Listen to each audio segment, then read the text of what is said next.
आज हूँ ओडिशार कालजयी सारस्वत साधक कांत कवि लक्ष्मीकांत महापात्रंकर 137तम जयंती। ये अवसर में ओडिशा माटीर यही बरपुत्र प्रति मोर गभीर श्रद्धांजलि ज्ञापन करुछि। कांत कवि लक्ष्मीकांत थिले ओडिशा राज्य संगीत वंदे उत्कल जननीर स्रष्टा आउ आधुनिक ओडिया साहित्यर मध्य जड़े अविस्मरणीय साधक। से अनेक नाटक, प्रबंध, क्षुद्रगल्प, कविता से ओडिया एवं ओडिशार साहित्य जगत रे से तांकर अमूल्य संपद आमको दे जाइछंती।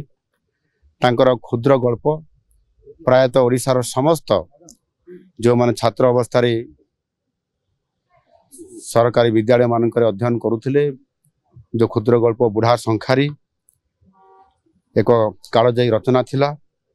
आ वंदे उत्कल जननी मध्य एक कालजयी रचना। आज निश्चित भाव रे तांकु ये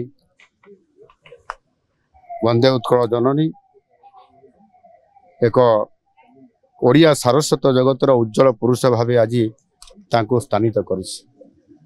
ता सहित मध्य समाज रे किभଳି भाव रे कुसंस्कार दूर हबो, अंधविश्वास दूर हबो एवं नारी जागरण सृष्टि हबो, सेथि पई व्यापक भाव रे विभिन्न क्षेत्र रे सचेतनता करिबा पई एवं विशेष करके समाज को परिवर्तन आनिबा पई अनेक गुरुत्वपूर्ण पदक्षेप मान नैथिले एवं निजे मध्य रचना सृष्टि करिकरी ये क्षुद्र गप माध्यम रे, साहित्य माध्यम रे, कविता माध्यम रे से लोकन को जनजागरण करिबा तांकर ये अनन्य कार्य अविस्मरण होकर आज भी रही एवं आम समस्त को संपूर्ण भाव में ओडिशावासी को प्रेरणा जोगे आसुअछि।